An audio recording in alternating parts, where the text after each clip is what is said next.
Coming up, we will be on location at Nova Spine and Injury Center in Fairfax, Virginia, discussing effective treatments for eliminating neck pain and headaches that so many of us suffer from with one of the Washington, D.C. area's top doctors of chiropractic, Dr. David Schaefer. Dr. Schaefer graduated from Palmer College of Chiropractic West and is one of the first chiropractors in the country to receive the prestigious certification of Advanced Practice Chiropractic Medicine. He has treated professional athletes from every major sport as well as Olympians. Welcome, Dr. Schaefer. Thanks for coming out, Rocco. Oh, it's our pleasure to have you back on again. We've got a lot to talk about, so let me just begin right off the bat, if I may, by asking you to tell us about the problems that people experience with their neck and with headaches. The most common reason why someone's going to come in with headaches is due to cervicogenic cause or what we call tension headaches.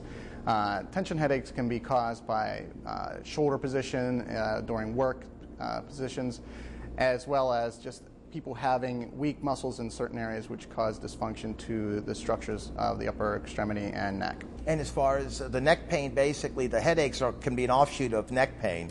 Yeah, and many times neck pain can translate into headache pain, and typically it'll be in the back of the head and even on the sides in the front. And people often describe it as feeling like their head is being squeezed, like in a vice or something. Exactly. I've had that feeling a few times in the past as well. Haven't we all? That's right. Now, why are these problems so common? Well, I find just the changing in our economy from everyone seemed to be slumped over computers these days. So what that ends up doing is it ends up a chronic shortening of their chest musculature, as well as lengthening the tissues in the back that are supporting the scapula.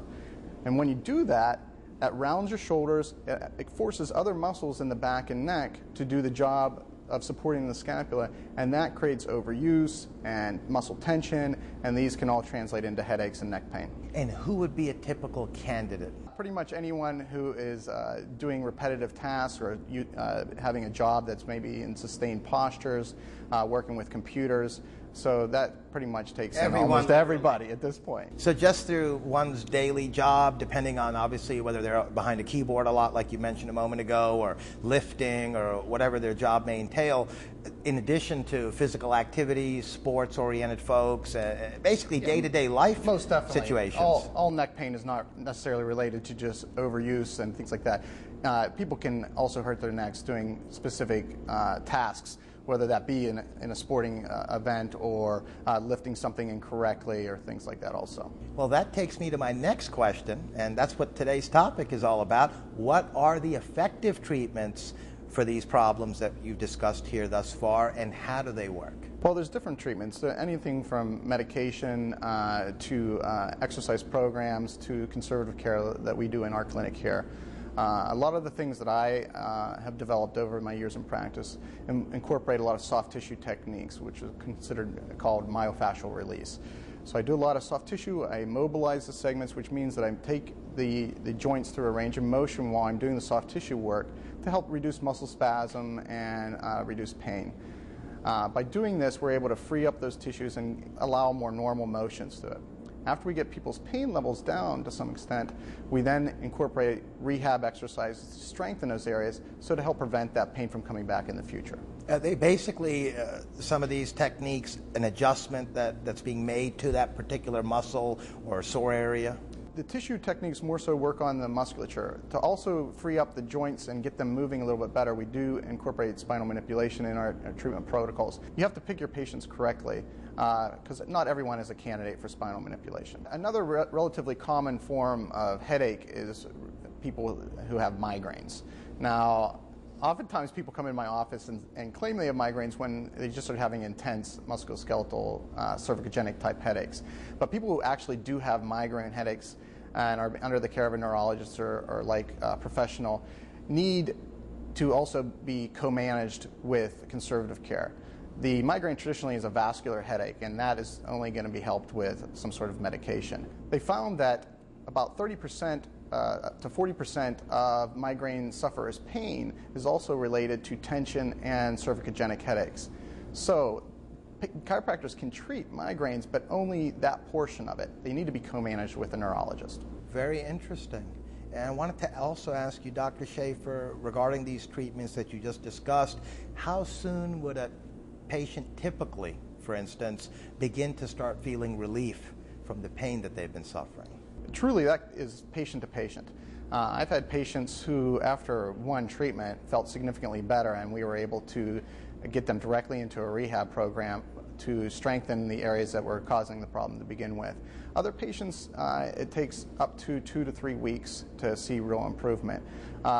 Rarely do I have to see someone more than 3 weeks to help really alleviate their symptoms. So based on that, it sounds like the relief can either be immediate or at least very quick as far as the time frame that you just mentioned. Yeah, it really is patient to patient and dependent, condition dependent. Are these results permanent from the treatments that you've discussed? It really depends on what that patient does when they leave my office.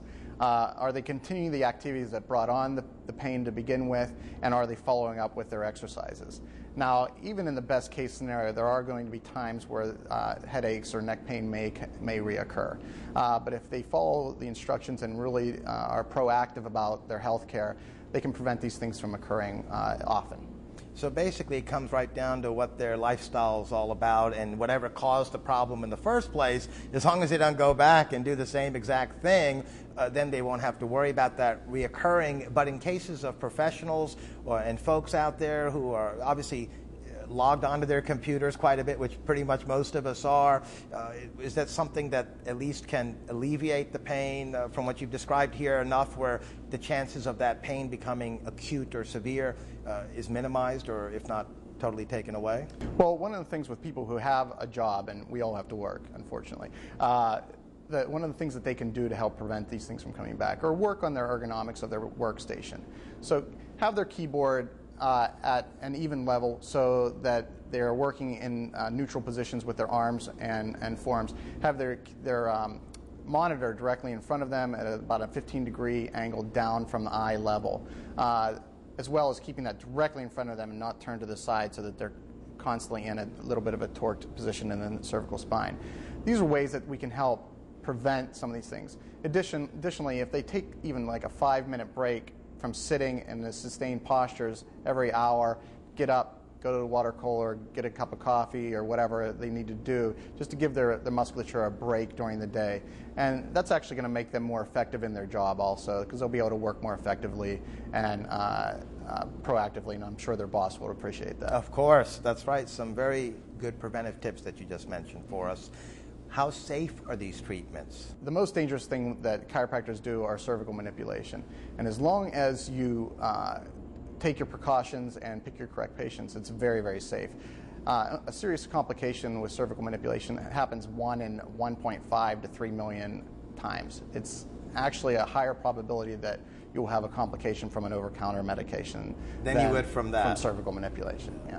Now, we've only have a few moments left, and I wanted to ask you if you have any final thoughts that you'd like to share with our viewers. My final thoughts were, don't suffer for long periods of time, because the longer that you let these type of conditions go on, it really prevents our ability to get you better quickly. Don't let these things linger on for long periods of time. You get in to see your doctor, help him correct your pain levels, and then give you the skills so that you can keep it from coming back. There's no need to suffer for long. Very well said. And on that note, I'd like to thank you, Dr. Schaefer, for joining us again and being a guest on A New Me. Great, thanks.